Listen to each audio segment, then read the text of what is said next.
sesuatu yang dikerjakan bukan karena passion, tidak ada gunanya. Tidak ada gunanya. Karena apa? Saya ini bisnis sekarang ini bisnis dinasti atau bukan? Ah, gitu. iya, boleh.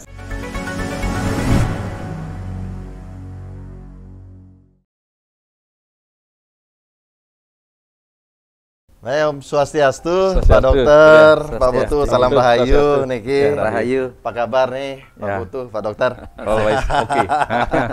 Akhirnya ketemu lagi Niki.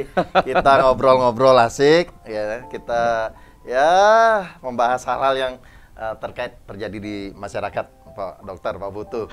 Ya, ada hal unik, ada hal yang sering kali saya dengar di hari-hari terakhir di masyarakat terkait dengan tentu saja ya udara menghangat ya. Itu juga mungkin saja membawa ke kehangatan di perpolitikan nih. Kita sering dengar kata dinasti, Pak Dokter. Wis, dinasti nih. Ya, seringkali dikaitkan dengan perpolitikan, dikaitkan dengan situasi di masyarakat. Nah, saya mau tanya langsung ke Pak Putu nih. Iya. Ya, situasi sekarang Pak Putu itu hasil dari dinasti nggak nih?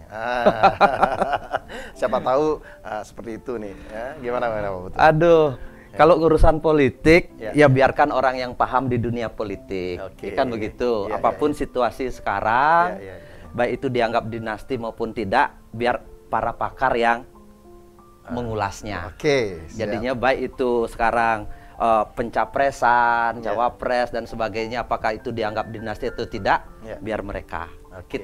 Saya ingin ngomongin tentang saya sendiri, apakah saya ini bisnis sekarang ini bisnis dinasti atau bukan? Gitu. Iya, boleh. Silakan. Boleh. Iya. Sebenarnya Iya. tanpa saya sadari, saya bergelut di bidang obat-obatan herbal. Saya baru sadar ternyata kakek saya dulu juga seorang peramu obat. Oh, peramu obat. Peramu obat, tapi dia juga seorang pemangku. Jadinya pura saya dulu itu banyak orang yang datang karena ingin sembahyang dan banyak juga karena dalam keadaan sakit. Ingin punya anak karena sakit A, sakit B, sakit C gitu loh. Baik itu medis maupun non medis itu ramai sekali datang ke pura di era kakek saya. Gitu. Tapi ternyata tanpa saya sadari, saya sekarang jadi mirip pekerjaannya seperti kakek, ngobatin orang dengan obat-obatan. Cuma bukan pemangkunya. Gitu, bukan dari pemangkunya. Tapi ilmu itu tidak saya dapatkan semata-mata. Ternyata ada proses pembelajaran yang perlu kita lewati. Ya, saya kuliah, saya bergaul dengan orang, ternyata saya pengen baca-baca buku tentang kesehatan, tentang meramu obat gitu. Ternyata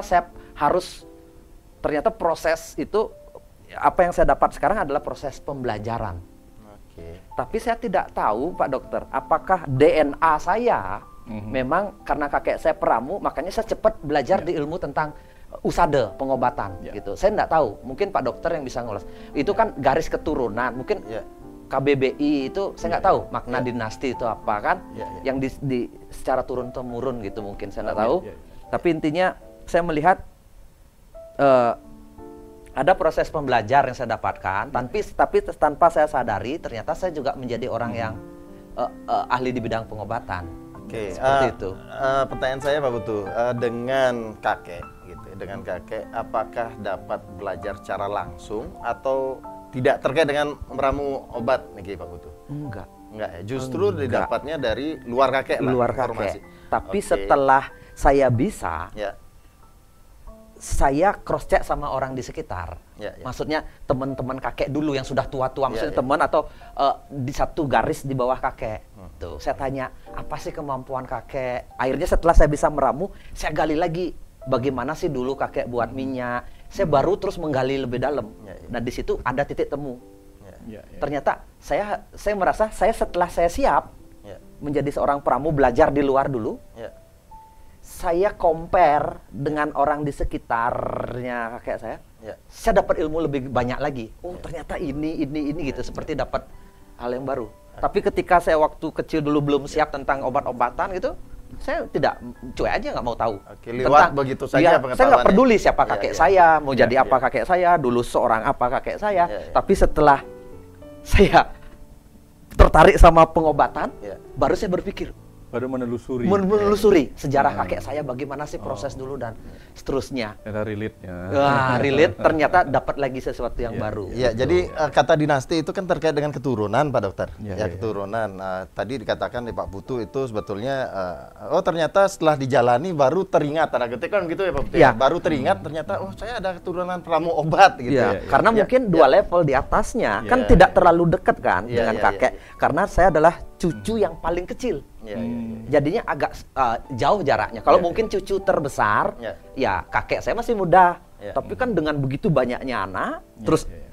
anak bapak saya anak terakhir dan saya cucu yang paling Ya, ya. kecil. Jadinya jauh jaraknya. Ya, ya. Gitu. Tapi kalau mungkin sekarang Pak Dokter di politik sekarang kan mungkin melihat orang tuanya ikut politik, anaknya ikut politik, itu kan dekat sekali jaraknya. Ya, ya, ya. Kalau saya dua level dan saya tidak tahu sejarah kakek saya. Iya, iya. Itu mungkin Pak Dokter yang bisa jawab. Ya, Kenapa ya. saya akhirnya suka Ya. di dunia pengobatan? Ya, tadi Seperti ada itu. dua Pak Dokter. Ada kaitannya dengan keturunan, ada kaitannya dengan tugas. Ya, ya, Nah, ya. mungkin kalau di Bali itu ada istilah catur warna gitu. Ya, ya, itu. ya. Gimana? Profesi itu ya. Profesi, kaitannya dengan profesi dan keturunan itu. Ya, sendiri. ya, ya. Silakan Pak Dokter. Kan kita bisa melihat berbagai hal dalam hal Ya. dinasti seperti ini. Ya, ya. Cenderung kata dinasti itu berkaitan dengan pewarisan. Oke. Pewarisan. Ya, ya, ya. Entah pewarisan material, berupa tanah, rumah, dan seterusnya. Ya. Entah pewarisan energi, Ya. entah pewarisan kecerdasan. Ya. Ada pewarisan-pewarisan kecerdasan dari leluhur-leluhur terdahulu itu disimpan di dalam DNA manusia. Ya. Sehingga perkara waktu, kalau DNA-nya itu terpantik ke arah itu, Ya. ya biasanya apa yang terjadi? Seperti Pak Putu mungkin pernah sakit, tiba-tiba dorongan DNA itu Ya. menjadi penyembuh karena terpantik oleh Ya, rasa sakit. sering seperti itu. sakit-sakitan. Nah, seperti itu. Nah, kemudian diteruskanlah. Ya. Atau dalam segi material sederhananya begini. Seorang kakek seringkali menanam benih pohon mangga. Ya. Pohon pohon kelapa. Ya. Itu akan dinikmati oleh cucunya di Cucunya, berikutnya. ya. Nah, jadi dia menanam benih itu bukan kepada untuk anaknya, Ya. tapi kadang untuk cucunya. Ya, ya. Jadi ilmu itu muncul di belakang hari pada cucunya. Nah, inilah proses-proses pewarisan seperti itu. Dan dalam catur warna kita tahu bahwa apa? Banyak petani anaknya jadi petani. Ya. Karena apa? Kalau tidak mungkin orang lain dikasih, maka sejak kecil anaknya diajarkan untuk menjadi petani. Petani. Ya, ya. Para pedagang anaknya kan dilatih untuk berdagang. Karena apa? Ibu mau pergi ke belanja dulu, kamu jaga warung ya. Lama-lama Ya, ya. terlatih Betul. naluri dagangnya. Kemudian kesatria. Kesatria. Dia melihat bapaknya sering berkelahi atau menjadi pelindung apa gitu. Ya, Anaknya politikus ikut. juga, politikus Politikus kesatria. sama. Kesatria Sama, juga. Kesatria dia pemimpin. Jadi dia belajar meniru dari situ. Maka anak singa seringkali menjadi seperti induknya. Iya, anak Nah, singa seperti ya itu. singa. Nah, Brahmana juga sama. Dia mewariskan kecerdasan berupa kitab-kitab suci. Anaknya disuruh sering-sering ikut baca. Lama-lama anaknya juga jadi Brahmana. Ya. Tapi itu ideal, hal yang biasa terjadi. Tapi kemudian bisa jadi si anak itu tidak melakukan hal yang seperti orang tuanya. Seperti Pak Putu. Kakeknya jadi pemangku, belum tentu Pak Putu mau. Ya. Nggak tahu nanti. Ya. Nah, tapi sekarang pasti mengambil jalur yang berbeda. Ya. Tapi di dalam DNA-nya pasti ada. Cuman kemudian mengambil wujud yang berbeda. Nah, sama hal seperti di politik ini. Ya. Ya, ya. Makanya dalam alam demokrasi, kalau kita berbicara tentang kata demokrasi, Ya. artinya kekuatan rakyat. Betul. Jadi di dunia demokrasi kekuatan rakyat yang berkuasa. Beda dengan dinasti. No. Dinasti dalam konteks penjelasan itu. Ya, ya. Rajanya akan meneruskan kepada putra mahkota seperti Ya, di ya. Inggris gitu misalnya. Itu keluarga dinasti kerajaan. Ya, ya. Nah, kalau keluarga politik, nah, keluarga Brahmana, keluarga petani, keluarga pedagang, keluarga politikus itu biasa. Rata-rata karena apa? Dia belajar pada orang tuanya gitu. Nah, jadi itu hal-hal yang bisa terjadi. Tetapi apa kemudian kekuasaan itu menjadikan sebuah cara gitu misalnya. Pokoknya tidak boleh ada orang lain jadi Brahmana kecuali anak saya. Tidak boleh orang lain menjadi pemangku di pura ini kecuali anak saya. Ada loh yang begitu. Oke. Ada loh yang begitu Pak Putu. Ya, ya. Kan misalnya ini ada yang orang belajar nih, belajar jadi pemangku. Ya. Ternyata pura ini gitu misalnya. Ini pura ini sering didatangin orang banyak sesarinya gitu. Ya, oke. Oh, Ya sesarinya apa? Rebutan lah. Yang ini belajar jadi pemangku Saya jadi padahal dia bukan pemangku. keturunan Ya, ya, pemangku. ya, ya. Yang ini keturunan pemangku. Iya, iya. Kemudian orang tuanya tahu bahwa situasi di sana ada banyak sesari gitu. Iya. Yang lain nggak boleh kecuali keturunan pemangku. Bisa jadi digunakan seperti itu. Ya, ada kepentingan lain lah. Ada kepentingan lain. Nah, pertanyaannya adalah apakah si pemangku dan ada kepentingan lain gitu misalnya. Iya, Kan? iya. Atau misalnya si pedagang ini nggak boleh orang lain karena dia memonopoli perdagangan, bisa jadi kan? Iya, Nggak boleh orang lain yang berdagang di tempat ini kecuali anak saya, bisa jadi. Nah, tapi itu kan kembali Iya. bagaimana dia menggunakan, tapi itu tetap bukan dinasti. Dia tetap keluarga pedagang, keluarga begini. Tapi ketika dia menggunakan itu untuk cara yang menurut kalangan umum itu sesuatu yang harusnya bebas. Nah, tapi di alam demokrasi kebebasan itu ada. Kebebasan ada pada rakyat. Mau siapapun jadi begini, kalau rakyat tidak menghendaki ya tidak bisa. Nah, sama dengan pemedek. Makanya kalau desa adat, keluarga ini ingin jadi pemangku. Kalau desa adatnya rakyat tidak menginginkan, nggak bisa. walaupun keluarganya nggak bisa. Itu contoh. Nggak selalu bisa, nggak selalu nggak bisa. Berarti Ini benar-benar baur. tidak bisa dipaksakan Tidak bahwa bisa dipaksakan. anak kita yang jadi penerus. Ya, tidak bisa. Nggak Di bisa. zaman demokrasi ini Tidak bisa. tidak bisa dipaksakan. Karena rakyat yang punya kuasa. Nggak bisa dikuasakan. Tapi Karena tentu pada saja akhirnya privilege ada dong, Dok. Hah? Oh, privilege pasti ada. Ya, pasti jadi Tapi setidaknya dilakukan dengan cara yang benar, kan ya, begitu. ada prosedur. Ada prosedur-prosedur yang harus dilewati sehingga Ya. rakyat memilih sesuai dengan Ya. Oke. Nah, mungkin dikaitkan dengan ini, Dok, supaya nantinya kita iriskan juga ke Mahabharata, Dok, gitu, supaya nanti ketika Pak Dokter kapan nih rencana launching buku Mahabharata? masih sedang dikerjakan. Oh, gitu. Tetapi menariknya tuh begini. Ya, ya. Aliran-aliran pesan Mahabharata itu dia mengalir ketika situasi itu muncul.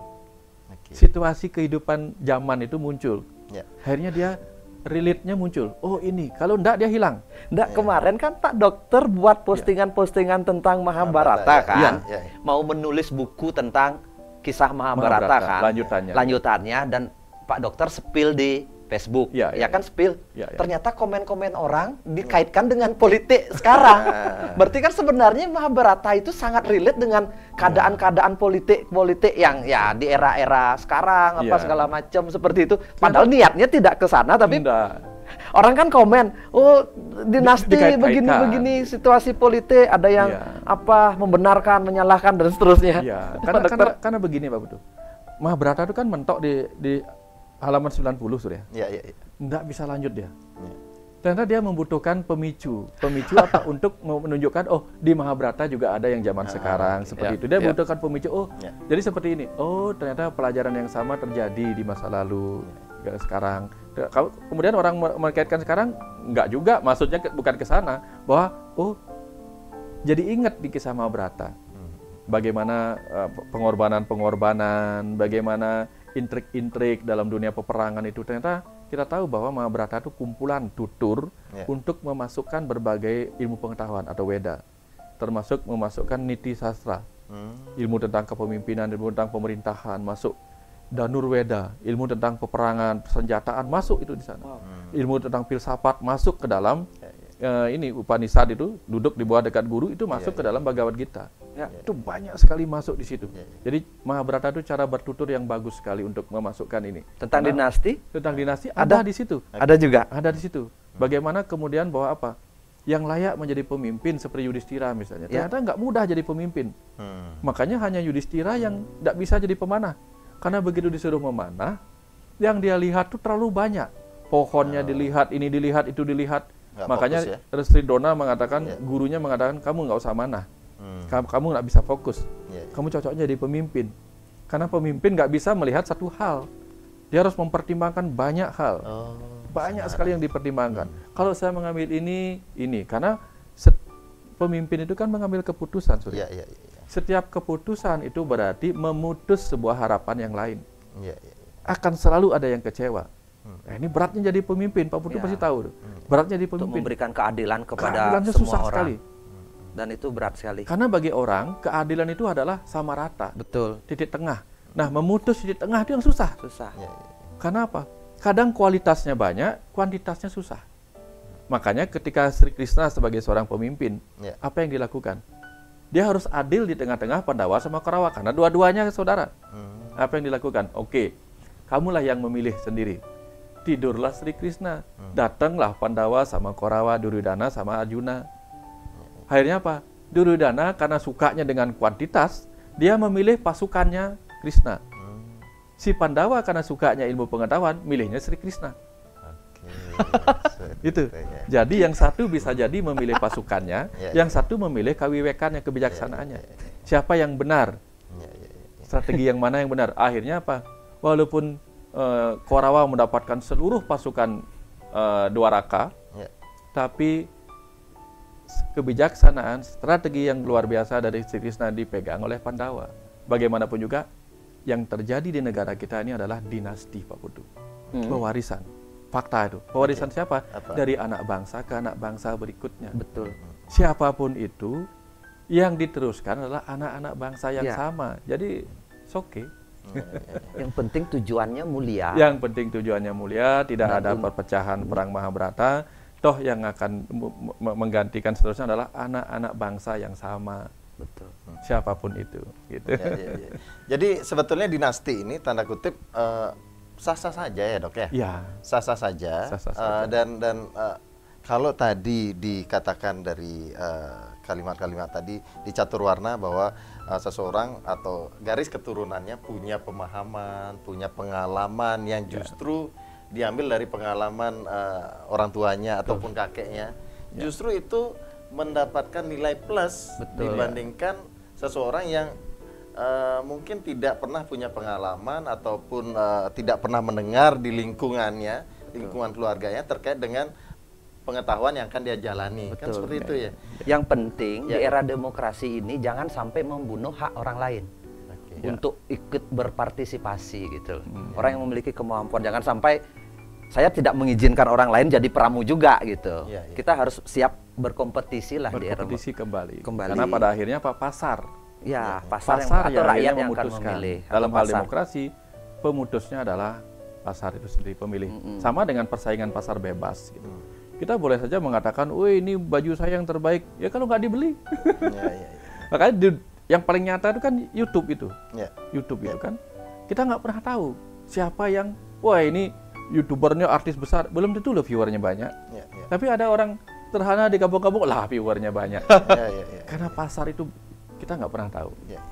Nah sekarang itu terkait dengan politik, Pak Dokter, dan kata Pak Putu biarkanlah itu pakar politik yang akan menyampaikan bahwa kita hanya diskusi. Nah terkait dengan dinasti, bahwa kita ada berdasarkan data-data yang kita dapat dari orang tua kita, sepupu-sepupu kita. Nah, pertanyaan apakah kita sebaiknya meneruskan tanda kutip dinasti itu atau pemahaman dari kakek kita atau garis keturunan kita, atau seperti apa kira-kira? Atau mungkin seperti Pak Dokter, ingin nggak anaknya Pak Dokter jadi dokter juga gitu. Atau si Panji atau Panji punya keinginan nggak dia jadi dokter gara-gara ayahandanya adalah seorang dokter. Itu kan sebenarnya seperti apa Pak Dokter melihat? Ketika Tiang menghadapi situasi demikian, tentu Tiang memikirkan masa depan sebagai seorang ayah.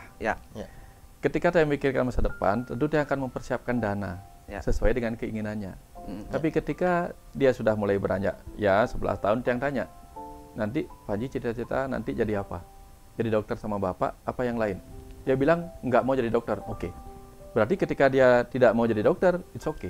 It's okay itu artinya apa? Berarti saya tidak perlu menyiapkan biaya untuk dia akan jadi dokter karena mungkin akan butuh biaya banyak. Tapi ketika dia bilang mau jadi apa? Jadi YouTuber. Oke, berarti ini yang harus saya persiapkan. Di situ sebagai seorang ayah saya menghormati apapun passion dia. Tapi kalau misalnya dia memilih menjadi dokter, apakah saya mengatakan, "Oh, tidak boleh kamu jadi dokter. Bapakmu sudah jadi dokter." Nggak boleh.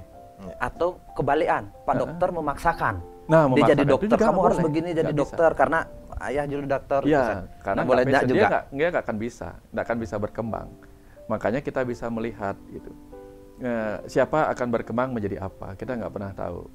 Jadi tugas kita adalah selalu mengizinkan ketika dia masih belum, kita bantulah dia memilih. Tapi begitu dia dewasa, sudah bisa menentukan dirinya sendiri, 18 tahun ke atas, itu kita sudah nggak bisa bilang apa-apa. Dia mau jadi A, jadi B, tugas kita hanya membantu dia mencapai apa yang diinginkannya. nggak boleh juga kita bilang bahwa oh, malu Bapak, masa Bapak pemangku tiba-tiba kamu jadi pemangku, atau Bapak jadi ini kamu jadi begitu. Yang sama kan nggak boleh, nggak bisa juga. Kembali pada ujungnya Tapi kita dari hati kecil Pak Dokter, apakah pengen anaknya Pak Dokter jadi dokter? Dari hati kecil? Enggak. Benar-benar kebebasan. kebebasan benar-benar. Karena Murni. kenapa?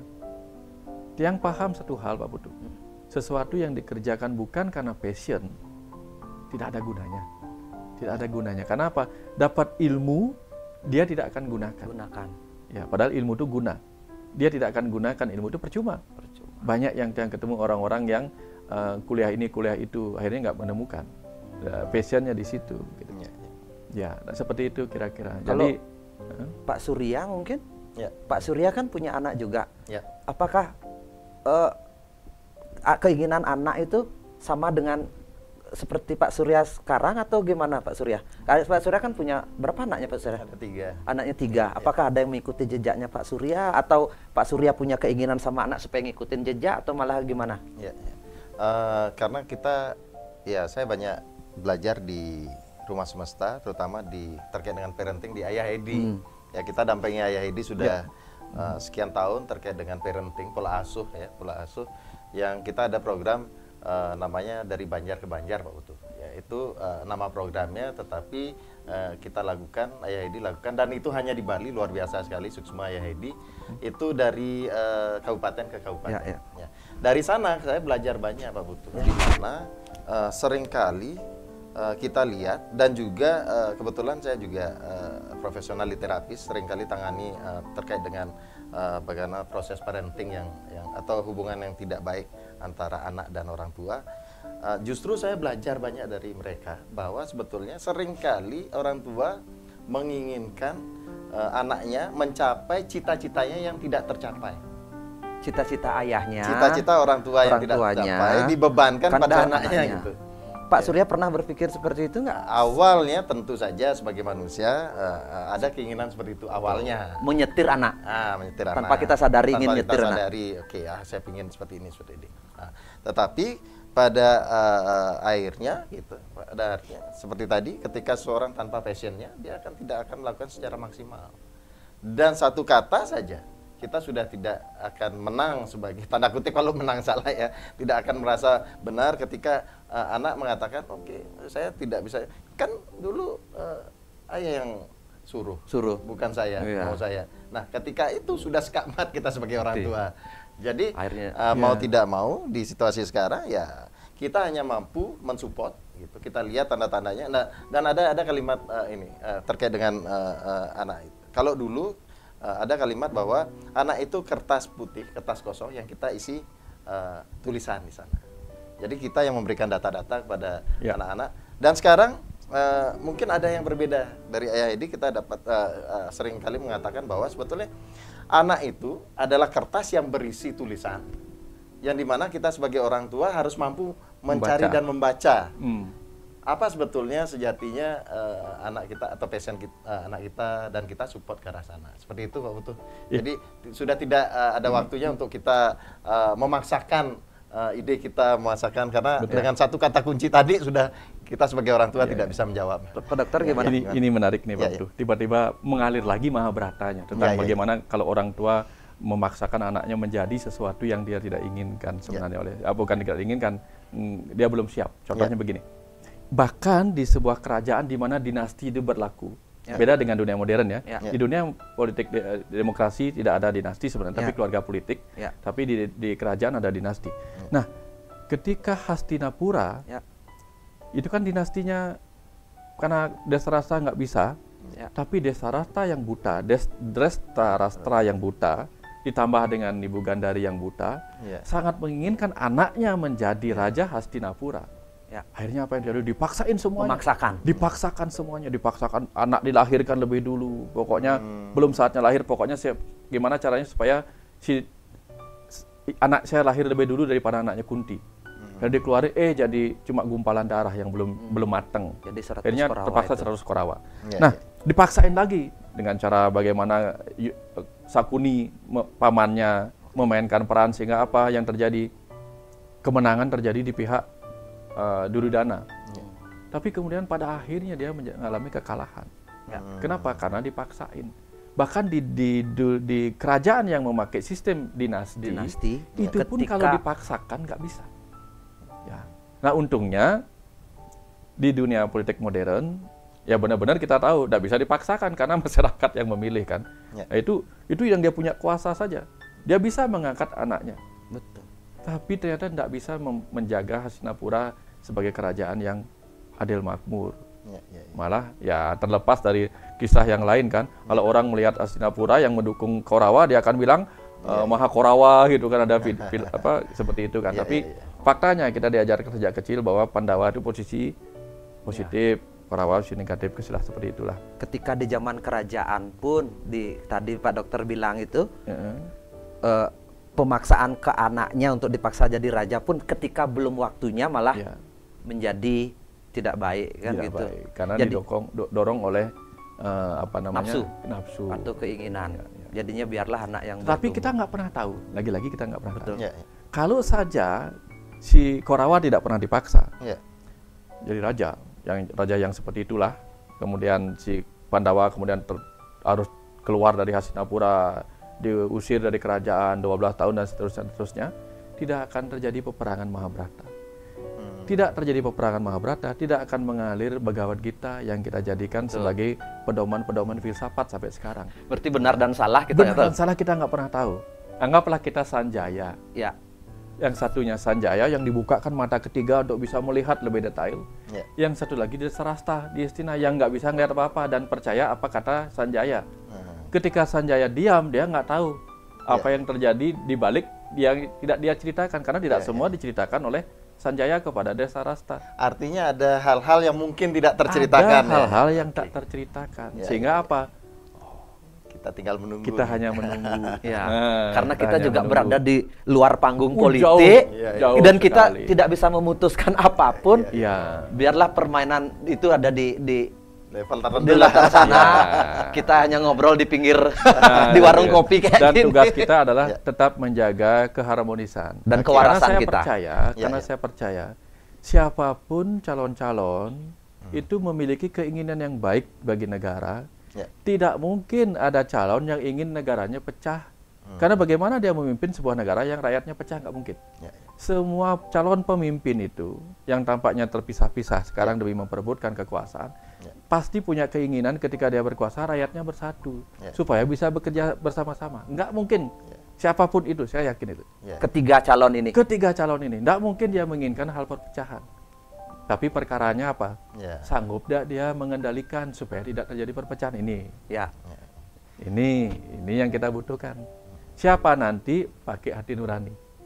Siapa yang nanti kira-kira tidak akan membiarkan perpecahan itu terjadi? Nah ini terjadi. Ini sudah dilakukan. Sri Krishna sendiri pun sudah memberitahu, ayo bagi rata dan sebagainya kan gitu. Tapi kan yang menolak Korawa. Bagi rata gimana? Coba. Artinya kerajaan Hastina itu dibagi dua. Dia bagi dua atau begini. Kan menolak. Atau kembalikanlah Indraprastha. Nggak mau, pokoknya begini dia. Nah akhirnya apa? Gara-gara Indraprastha pun tidak mau dikembalikan. Sampai Sri Krishna pun marah. Sudah menjadi juru damai tapi nggak mau didamaikan. Kalau begitu, kedamaian hanya terjadi karena perang. Kalau tidak bisa damai, peranglah. Karena nanti damainya apa? Ketika sudah ada yang kalah. Dan kita kan tidak perlu seperti itu. Sudah diajarkan demikian. Bahwa apa? Kalau mencari kedamaian dengan membiarkan peperangan lebih dulu terjadi, jadi arang, jadi abu. Lebih baik kita kalah dalam arti apa? Tidak secara fisik. Nah, sehingga ketika tidak kalah secara fisik, tidak ada kehancuran pada material, walaupun mungkin energi kita capek habis-habisan, tapi setidak-tidaknya material nggak hancur. Ya, negara nggak hancur materinya, keuangan nggak hancur kacau balau. Kan energi tinggal istirahat sejenak, kumpulkan lagi, kerja lagi. Kira-kira seperti itu. Jadi tadi dikatakan bahwa ternyata banyak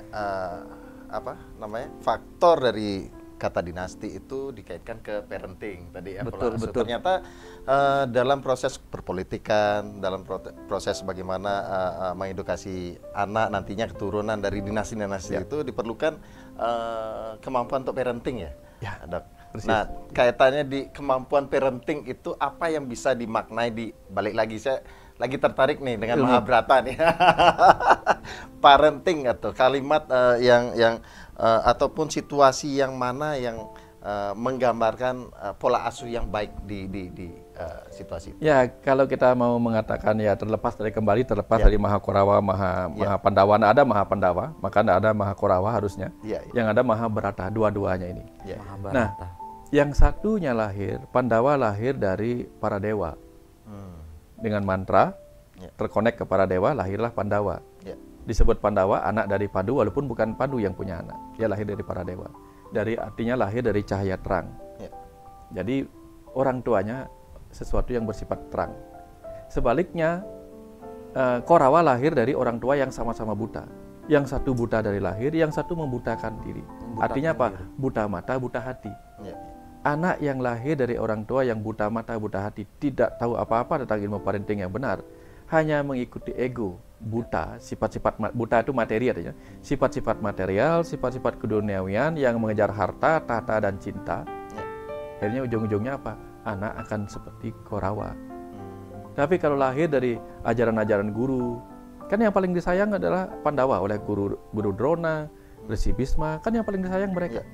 Sudah lahir dari sifat-sifat cahaya, ya para dewa, sifat-sifat cahaya dalam diri, dibimbing pula oleh para guru-guru yang menyayanginya. Hasilnya bagus. Artinya apa? Parenting di rumah bagus, di sekolahnya diajarkan dengan baik, hasilnya anak seperti itu. Ya, apalagi kemudian pengalaman hidupnya penuh penderitaan. Ya, dicaci maki, dihina, diasingkan, kan itu yang dialami Pandawa.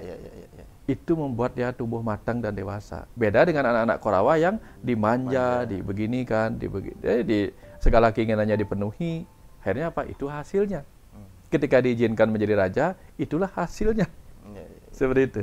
Nah, jadi ilmu parenting seperti itu sudah ada juga di ajaran Mahabharata. Banyak sekali. Nanti di bukunya Pak Dokter ada tulisan ini nggak? Diingatkan Pak Putu, karena ketika mengalir lupa. Diingatkan lagi, sudah ada nggak parenting Pak Putu biasa. Kalau dia bikin buku, Pak Putu yang sering, ini kurang. Oke. Karena bagus ini, masuk di salah satu babnya Mahabharata nanti. Nilai parenting dalam Mahabharata. Jangan sampai kita dibutakan hati sama itu, kan bagus kan? Supaya nanti bukunya Pak Dokter sesuai juga dengan problem kekinian yang ada. Jangan sampai buku Mahabharata hanya seperti mitos yang jauh di sana. Jadinya harus relate dengan keadaan kita sekarang kan. Banyak Pak, banyak sekali. Luar biasa nih Pak Putu.